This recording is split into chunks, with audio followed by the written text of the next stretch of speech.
What's going on, folks? What's going on? Waiting for the chat to get lively. Streaming from the car. Couldn't make it home in time, so I just decided I'll just stream from the car. What's up, Fabrice?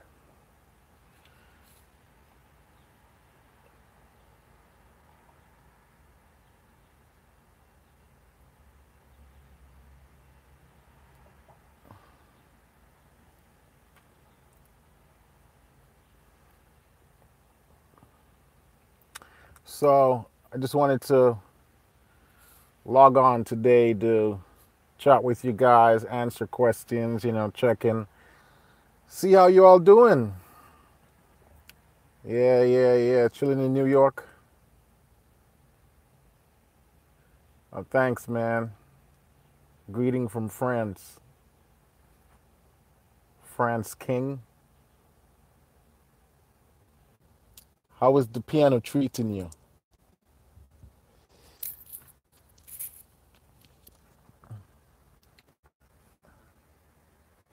Listen, see if I can share this link right now so the folks from Facebook can jump on also. Ooh, there we go, Facebook.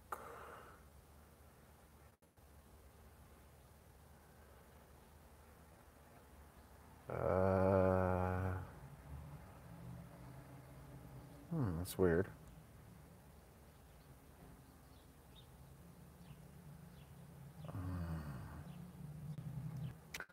But then realize that I'm also in a part of town where the step. So, how can I have style of playing? That's a very broad question. There's a lot of factors that points to having beautiful style of playing. And some of the obvious stuff, chords, scales, you have to master those things. You know, part of beautifying your playing requires you to have absolute control over your technique, your scales, your chords, the tunes you're playing. You have to know those things really well before you can start to beautify. So I would say go back to the foundation. That's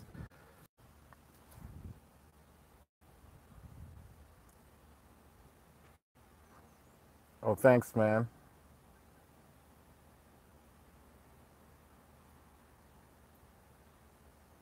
Florida. I'm thinking of moving to Florida.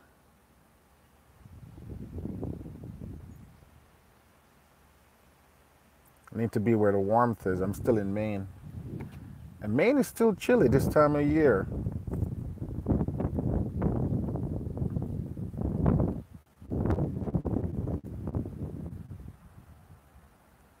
So the other day, someone messaged me and they said, I've purchased a few of your courses, but I don't know how to utilize them. I don't know how to play the songs. And those are techniques, those are information that you're going to then later use to spice up your song. And so everything, find a key that you're comfortable in, a song that you know really well, and start to implement those skills. Because if you just practice everything isolated and you never try to apply the runs, the lines, the licks, the chord progressions into actual songs, then you won't see the progress. Remember that at the end of the day, we're these things in your songs. I just wind down the window and man, it's chilly. Hello, both from Madagascar. I wanted to do I can get everyone from all the different time zone. No one is asleep at that time.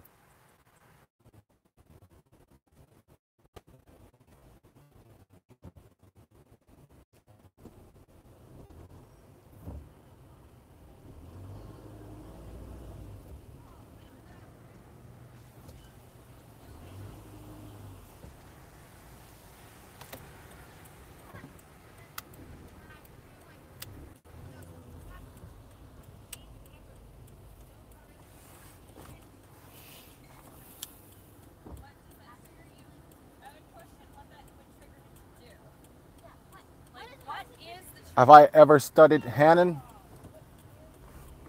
Yeah, I did some Hanon in my early piano playing days, but not much of it because it got very monotonous real quick, you know.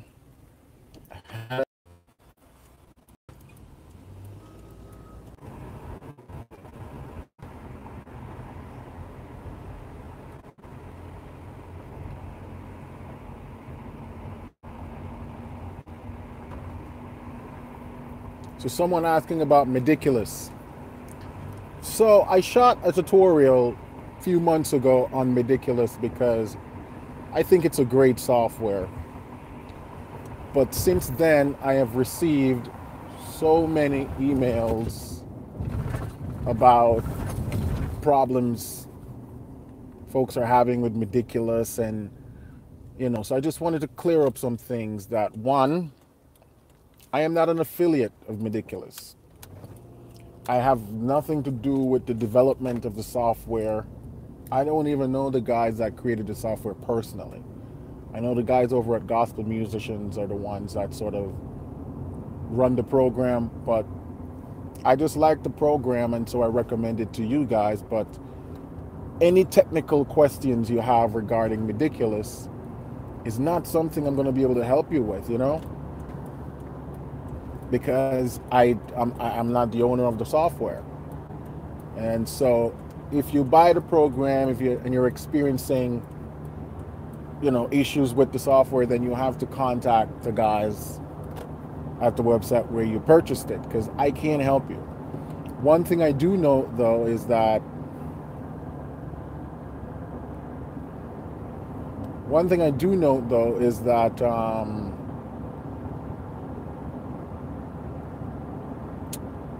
they made some changes to the software recently. Actually, not long after I posted my tutorial on Meticulous, where the free version used to be able to play MIDI files. Now they change it so it only play LMV files, which no one really creates anymore. MIDI files are a lot easier, and they make it so that only the Pro version uses MIDI, which means you have to purchase. And so I emailed them and like, why don't the free version offers work with MIDI anymore? And they go, oh, it's a business decision. They decided to take away the MIDI feature from the free version. So if you have the free version of Meticulous and it's not playing your MIDI files, that's because they completely remove that feature from it. And they make it so if you want to play MIDI files, you have to upgrade to the Pro version.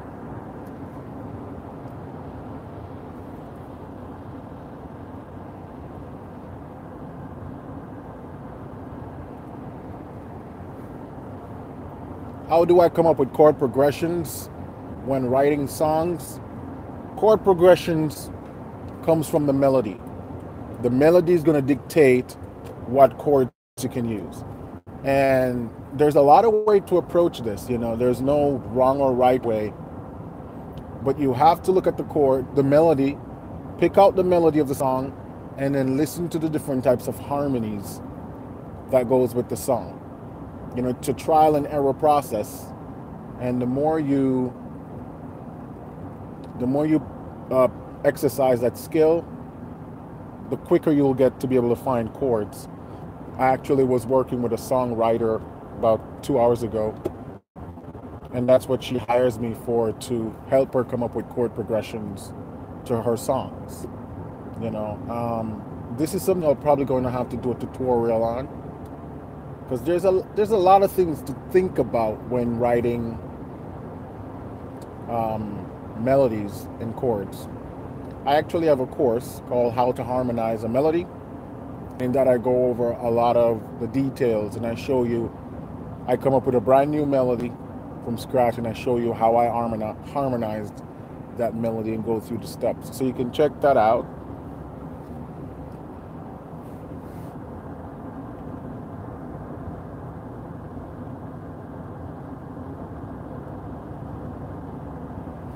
Someone was saying an alternative to Meticulous is synesthesia or synesthesia. I've never used it, but I've seen it before, and it does play MIDI files. So you guys who are looking for a MIDI player can try that out. You know, that's a good one.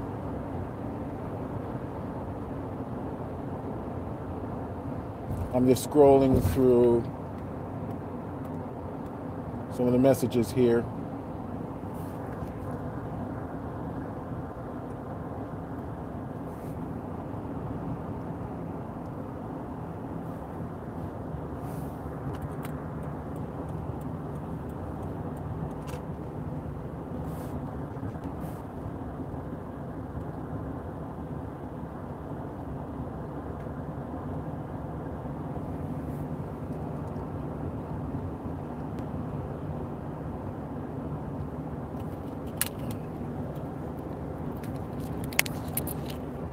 Can't really see what the...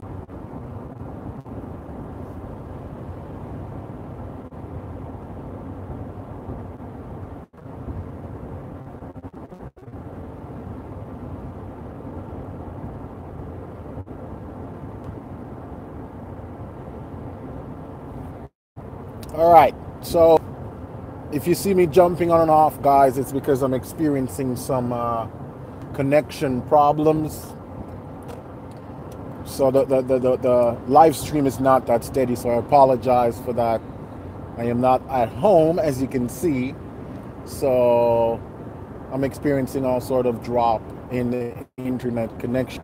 So you have to create what we call licks, and you can create your own licks.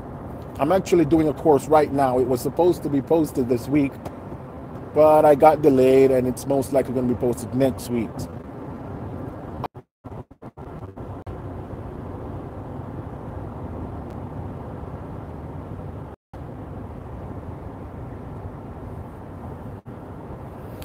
Yeah, so guys, I was saying I'm having internet connection, as you can see. Apologize.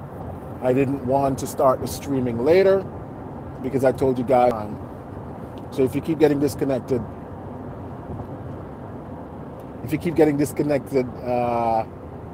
it's because of that. And I'll be in a stable Wi-Fi environment shortly. But in the meantime, I was talking about I'm coming out with 12 courses, one for each key, and each key focuses on different type of licks over various chord progressions. Because in my opinion, the best way to learn licks is to study them from someone else, copy them from someone else, and eventually you'll start to see the pattern of how licks is put together, and then you can start to create your own. You know, another way to learn some licks is to transcribe them from recording. I transcribe a lot of licks from recording, but over the years I've sort of compiled a lot of licks that I've come up with on my own, and as you can see, I do those a lot in my videos. So that's the best way, I would say, to practice licks. But again, before you can get to licks and stuff, if you're not very good with scales, then you're going to find it difficult to do a lot of licks. Yeah, so get cracking on the scales.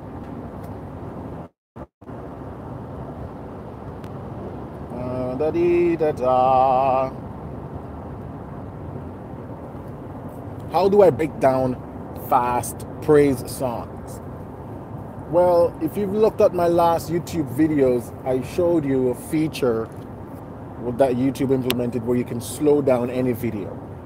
That has been a lifesaver for me to be able to learn complex lines and runs from songs. That's the easiest way.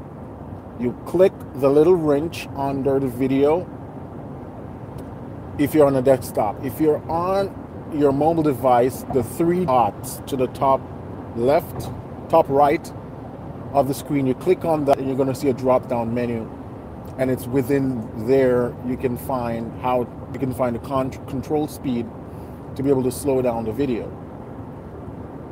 Use that and try to learn the song at a slower speed. That would be my recommendation to you. That's the way I learn anything that's too fast. I just slow it down then you can hear a lot clearer.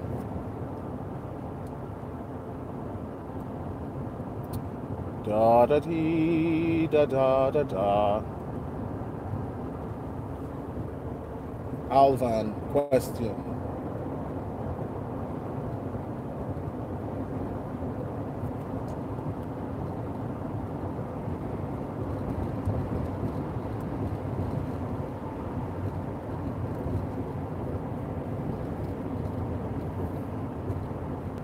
Kindly explain where to apply the circle of fourths and fifths in my songs.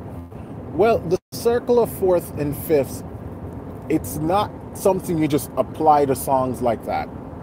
The purpose of learning the fourth and fifth is so when you start to do passing chords, like 2-5-1 passing, you can figure out what chords you should be using for that passing at that particular time. The cycle of fourth chord progression exercise that I posted on my videos is to help you to get sharp in knowing when you're playing chord progression how to move in fourths or how to move in fifths effortless, because Western music is designed primarily on fourths and fifths. And so if you can play chord progressions in fourths and fifths quickly, you'll be able to play and learn songs faster. You'll be able to implement 2-5-1 passing. The concept of tritone substitution, you'll be able to do all of that stuff. The cycle of fourth exercise is merely to help you get better in playing chord progressions as it relates to Western music. So that's the importance of this concept. It's not something you just randomly apply to songs like that. That's not the way it was intended to be used. All right. Let's take a look at another one.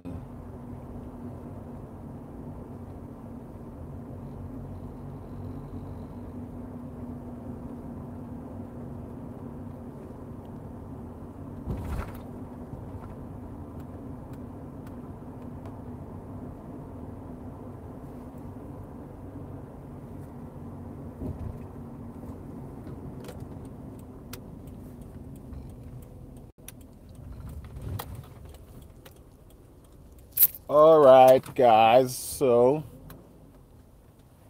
I'm at the sort of park where there's good connections.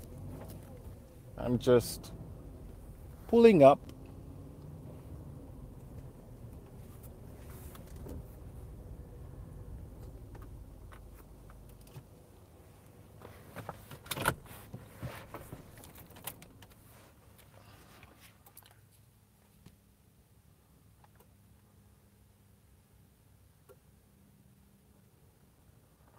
Yeah, I answered the improvisation question. Also, when the stream is finished, it's going to be posted so you guys can go rewatch it. And it will be a lot more consistent video streaming than the live. Okay, so let's look at some questions now. I'm at the end of being a beginner. I know all my chords, all my inversions, most keys, and I can play pretty complex pieces. But I am stagnating.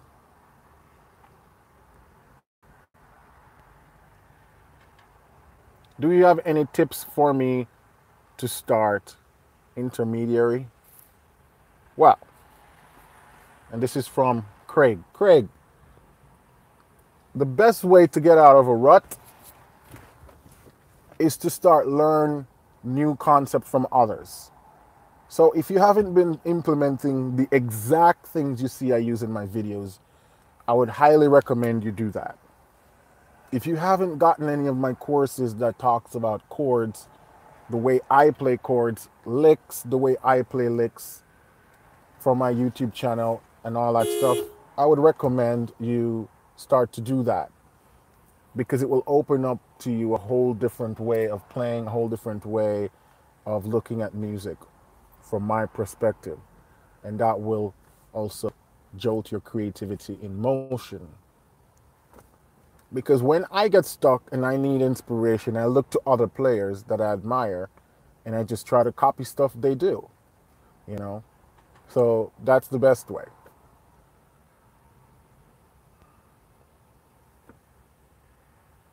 Hand separation, or should we continue playing till it becomes easy?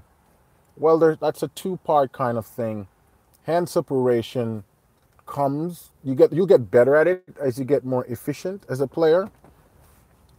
Um, some of the things I did, walking bass, practicing walking bass helped a lot with developing the left hand. Practicing scales in different motions, contrary motions, different rhythmic pattern also helps. Those are the technical exercises I would say to practice to help you with hand separation. But in all, it is a skill. It is a process that takes time. If you're an absolute beginner, you're probably going to find it difficult, and that's something you just have to be patient with, as you'll get better at it.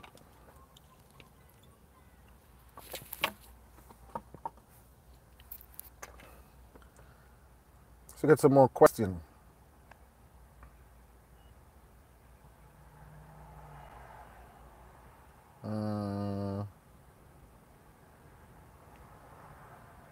How to create a practice routine program. Do you do some stuff every day or you switch it up?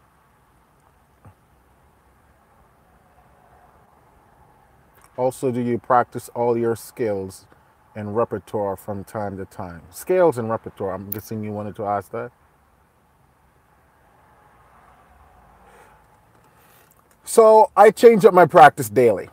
There's no reason why you practice the same things every day, because if you know, there's a lot of things to cover in music: chords, scales, repertoire, all different types of technique, improvisation, broken chords. There's a lot of things to practice in, so you have to change it up. What I recommend is that you have a weekly practice routine. And now you're giving me some ideas. I'm probably going to shoot a course on this because it's important. Without routine, it's hard to measure your progress. And so I recommend you have like a 5-day practice routine that you keep rotating. You create a routine for, say, Monday.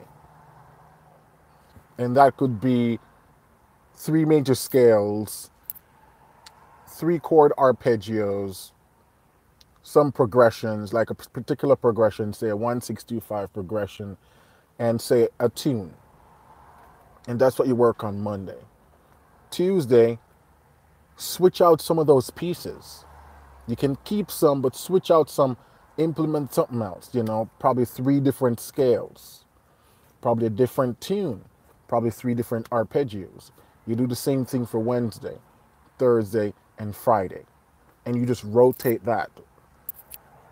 As soon as you get real competent with a certain scale, you introduce another 3 scale. And so you have a weekly routine that you just rotate. And once you've mastered something, you switch that out completely and you put something in there. Because the thing is, your practicing should always consist of things that you're trying to get better at. Yeah? So things that you know really well, you don't have to practice it because you already know it. So you switch it out. Always things that you want to get better at. That's what you need to be practicing. And your practicing needs to be structured around that. Learning tunes should always be a priority in your practicing, because that's, at the end of the day, that's why we want to learn the piano, so we can play awesome songs and have fun with it. So you always want to have new tunes, and there are endless amount of songs to learn. So you'll never get tired of that. But the technical side of things, the scales, the arpeggios, the broken chords, how to play 7ths in all keys, 9s, 11s, tritone substitution, altered chords, all of those are technical things that you want to master, and you have to create them in bit size, small portions that you do day after day, and you keep switch things out. I know it's going to be easier when I create a routine based on how I do it for you guys to view, that it will make more sense to you. But hopefully I answered your question enough. to get some ideas to work on. All right, let's scroll down. Let's see what else we have.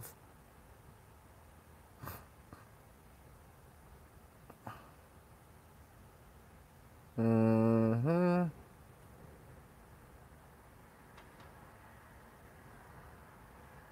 How to find out chord progression. How to find out chord progressions. You want to rewrite that for me?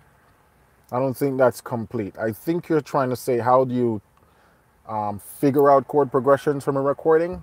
I did a tutorial on that about 2 weeks ago, where I walk you through the steps and the methods that I used when transcribing songs from a recording. It's about 3 tutorials back from my latest, so go check that out. Let's see what else we got. Hey Warren, is it possible to pay for your tutorials through Western Union? Unfortunately, no. I only currently accept credit cards, debit cards, and PayPal. So no Western Union, no checks, no Bitcoins. I still don't really know anything about Bitcoins, so I need to go learn more about how that really works. But until I do, I don't take Bitcoins, checks, or Western Union. It gets a little bit too complex, and it's hard to keep track of all those different mode of payments. But who knows? Probably in the future.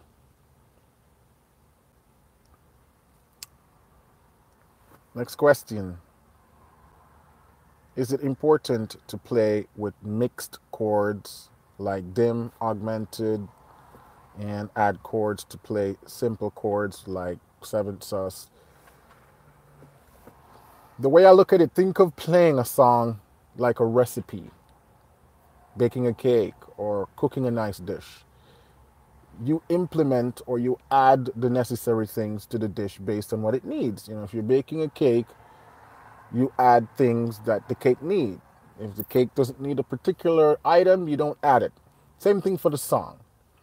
Learn the song as it is, the structure of the song as it was recorded, if you're learning it from a recording. And then you can implement some passing chords here and there, some runs here and there. But to be specific and say a diminished chord or an augmented seventh chord, that gets really specific, because if the song doesn't need a diminished chord or an augmented chord, then there's no reason to try and force it. You know, the concept of reharmonization and passing chords, it's a tricky one, and it takes time to develop your ear to be able to figure out what passing chords can I use to spice up the song, how can I use it, where should I use it. And there really isn't any roadmap, or I should say wrong or right way. It's a matter of experience. So when you see me take a song and I'm using all these passing chords, is because I've played hundreds of songs, thousands of songs, that I start to hear patterns and similarities. I can listen to a song and instantly I hear all the different possibilities of harmonies that I can use with a song. And that's a skill that comes over time. It's not something I was always able to do. Now I can do it. I hear any song and I hear 6 different ways of how I can play the song. To teach you guys that it's a matter of ear development and experience.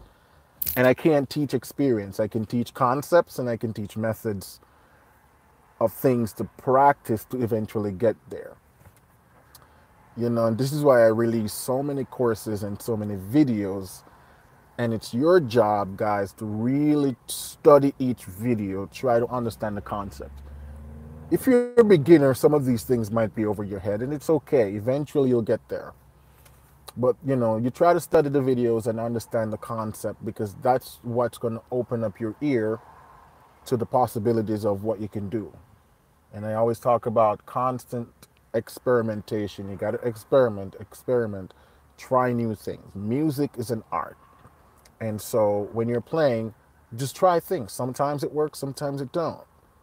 Yeah? So don't be afraid to experiment. Next question.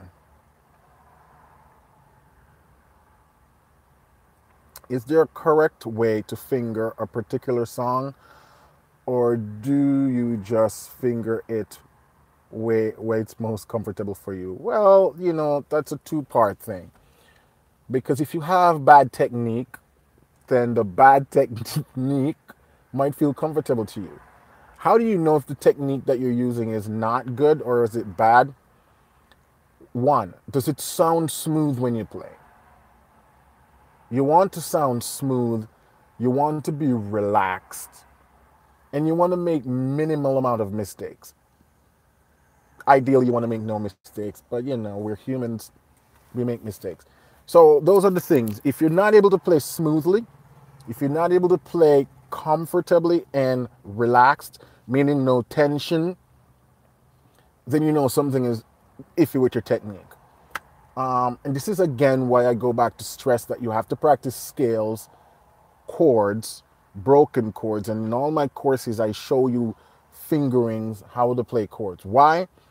Over time, your body will play those things naturally the way you've been training it to do. When you play a run, your fingers will contour to the line naturally without having to think too much about what's the best fingering because you've been training it to do the correct things.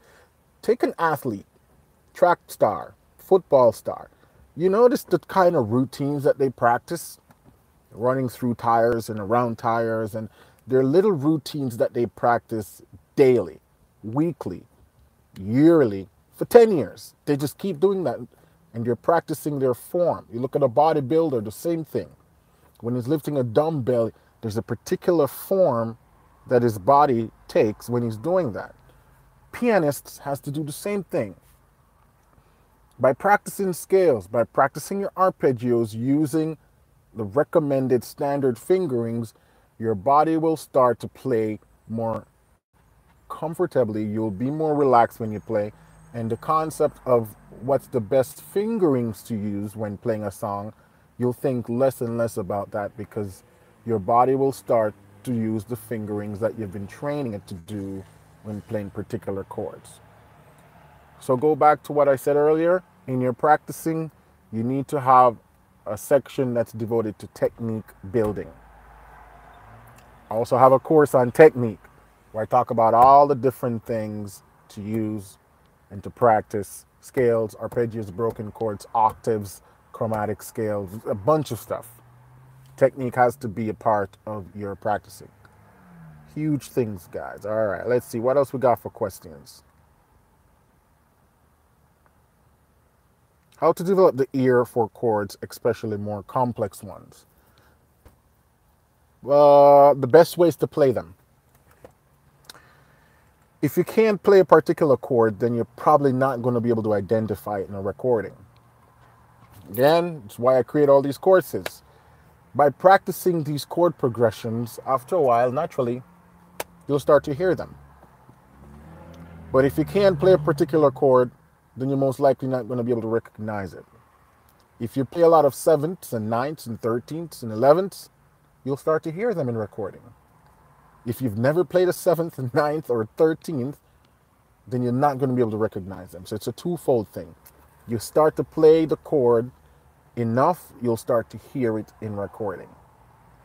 It's not the other way around. You don't start to hear the chord and go, that's a 13th chord. Now let me figure out how to play a 13th chord. No, that's not how it works. You play the chord progressions enough, and after a while, you start to hear it. I can hear any chord and say what it is because I've played almost every chord often, and so that's the way you do it. You practice the chords until you start to hear it clearly in recording. What else we got here for question?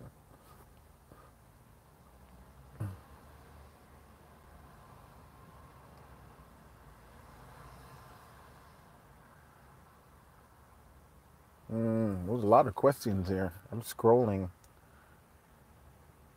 Okay, here we go. What's the best way to play full chords melody, not just chords? The best way to play full chords? Oh, what's the best way to play full songs? melody, not just chords. You know, I did a tutorial. It's called How to Play Chords with Melody. It's on YouTube. You'll have to scroll through my playlist to find it. It's there. And in there, I sort of go through some tips. And, you know, I shot that tutorial over a year ago.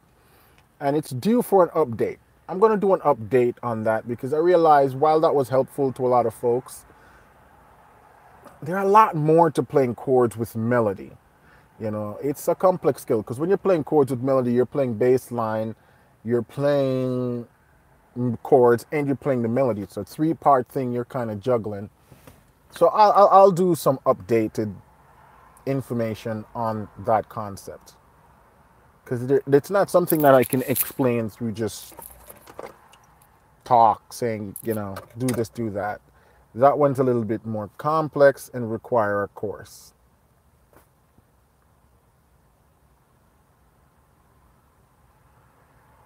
How long I've been playing keyboard? 15 years. How long I have been practicing at a goal? Important. That's a good question. Every day for the past 15 years, my sole goal has been just to keep getting better. And I know that's a broad term because everybody wants to get better. Everybody wants to be good.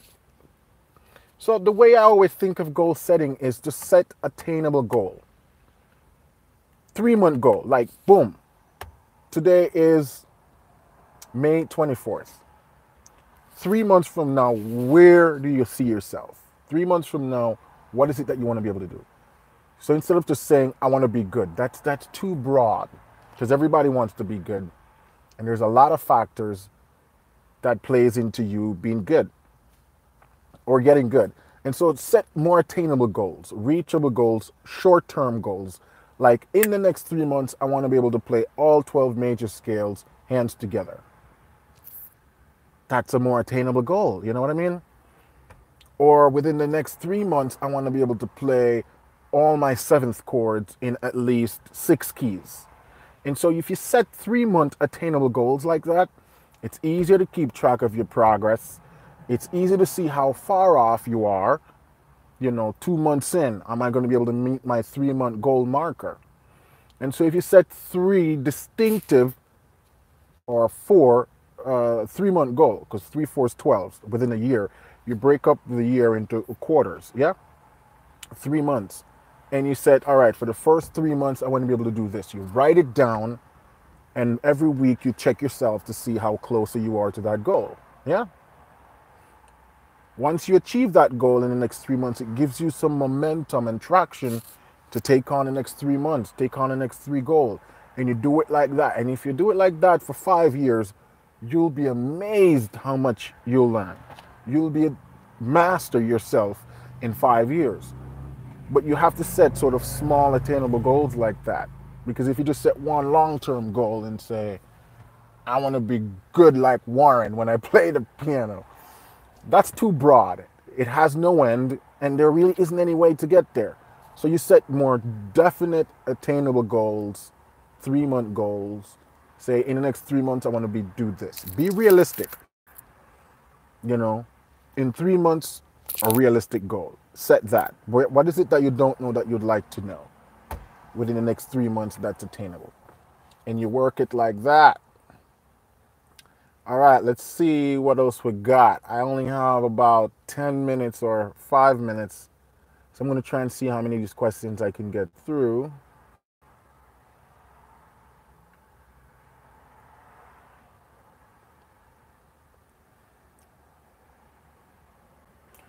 How to play melody and chords in right hand, making it sound good. Someone just asked that question not too long ago, and I said, go check out my video on how to play chords with melody for now. That's the closest thing I have. It's on YouTube, and that's what it's called, How to Play Chords with Melody.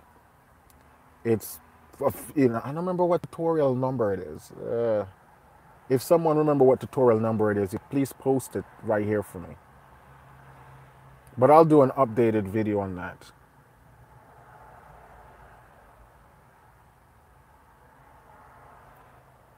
What's the right fingering you use on E flat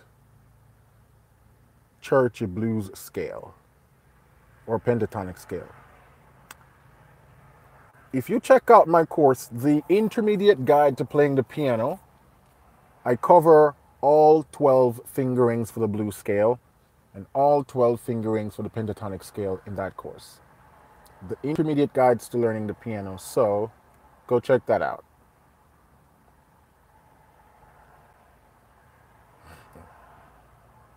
What church do you play at? I play at the AME Zion Church in Portland, Maine.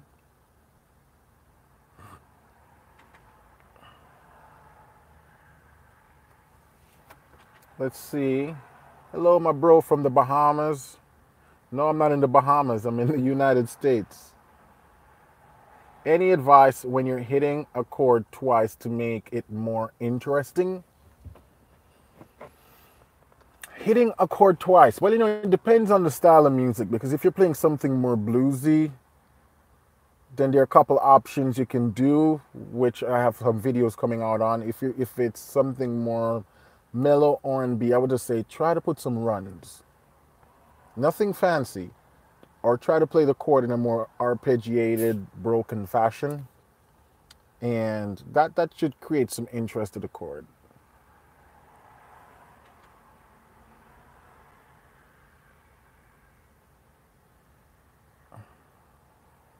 Also, regarding that question again, try using different rhythm.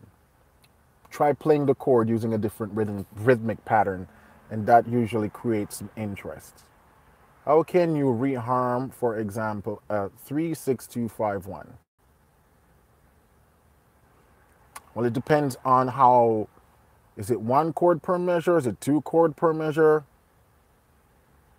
3-6-2-5-1. You most likely would have to go using some chromaticism, tritone substitution to reharmonize that, or using some secondary dominance. But again, without knowing the context in which you're talking about, it's hard to say how I would approach that.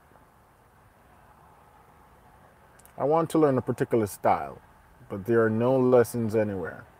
How to learn to write G-Funk and West Coast. G-Funk, West Coast. I'm not really sure what that is, bro. G-Funk and West Coast, is that like some hip-hop stuff? I don't know what style that is. So I can't help you there. What's the right fingering for E flat? Oh, y'all answered that already. Oh yeah, so how to play chords with melodies, tutorial number 10. Someone just posted it here. Thank you, Vicky. Actually, I was asking how to play melody and chords both in right hand. Yep. We'll do some course on that. Check out tutorial number 10. Who are you? Who am I? I'm the owner of this channel. I am Warren McPherson, pianist and teacher. Motivation for those find it hard to practice. Motivation, that's a big one, and it's not only just isolated to practicing, it's everything in life. Finding the motivation to finish school, to go to school, finding the motivation to, get a better job or get a job in general, finding the motivation to want to go to job, finding the motivation to practice piano, finding the motivation to get in shape, to lose weight. There's so many things. We all struggle with motivation, and it's not easy. So I'm going to tell you some of the things that I do to create motivation. Peer accountability. That's one of them. Surround yourself with people who want the same thing, and you can motivate each other that way. So I would say if you have some musician friends who also want to get better, doesn't have to be pianists, it could be drummers, bassists, guitarists. Surround yourself with like-minded people who want similar things as you do. And that usually, in my opinion, I find that it helps me to be more motivated to want to do things. It's just like going to the gym. It's hard going to the gym alone. You lose interest. You find a few buddies who also wants to be fit, and then automatically going to the gym becomes a little bit more easier. When you're not into the mood, someone can say, hey man, come on, let's do it, let's go. So that's number one. Surround yourself with people who like the same thing, wants the same thing to motivate. Anything that puts you into a hopeful mindset, I would say go after it. Some people listen to motivational audio recordings and stuff like that. If that works for you, I would say go for it. The other thing I usually do is think about my goals. Think about what is it that I really, really want to accomplish. Why am I doing this? Why am I practicing the piano? Why am I trying to get better? Think about the goal. Because all of us here right now on this live stream, there's a reason you're here. There's a desire to learn music. That's why you found this channel. That's why you follow this channel. And so, you want to trace that desire to see where it's coming from. At the root of that, it will tell you the real reason behind you wanting to learn music. And for me, that usually, when I think about that, it gives me, okay, gives me some encouragement to go after it. It's also why I shoot these videos, and I've been trying to get into more live streams, because I want to motivate you guys. Help to be a motivator for you guys to go after it, because it's not easy. And not every day you're going to want to do it. Some days you just have to just psych yourself like, all right, I'm going to do it. I'm going to go learn something, music, some scales, some chords, some new songs. But it's a struggle that we all go through day after day, All right, I'm going to answer a few quick questions and then I have to run, guys.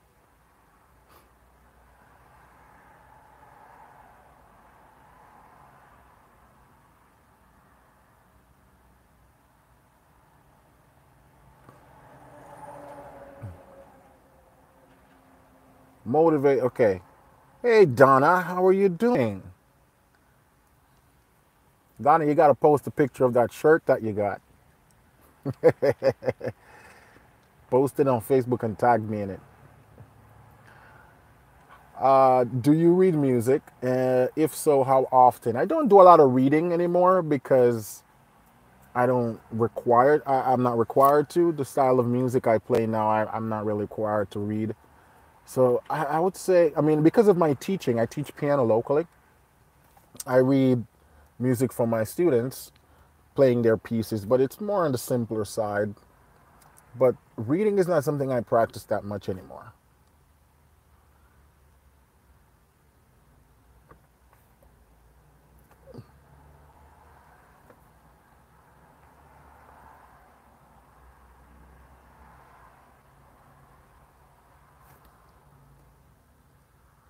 How to learn to use pitch while playing a keyboard. When you say pitch, you're talking about the pitch bend? Or you're talking about singing? So I'm not really sure what you mean.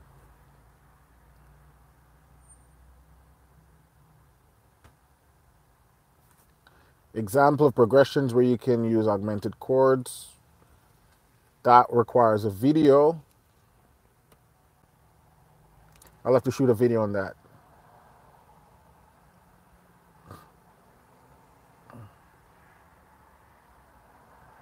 You recently bought a keyboard, Vicky, and you don't know where to start?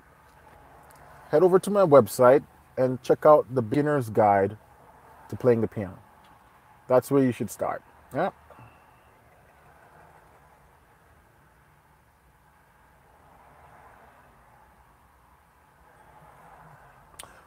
What should be the focus things in starting 3 months? Again, Vicky, if you check out that course, it will give you all the foundation information that you need that will keep you busy, not only for the first 3 months, but probably for the first 8 months.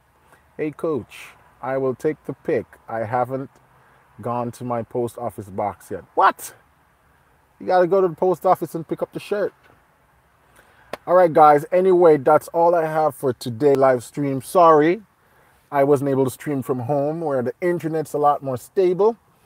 So for those who got disconnected earlier, apologies for that. I'll try to plan my live stream a little bit more efficiently next time.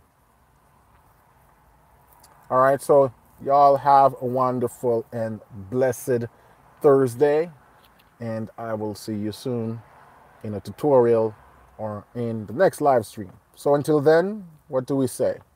Keep listening, keep singing, and keep practicing. Be strong, hold the faith, and be motivated, be blessed. Take care, guys.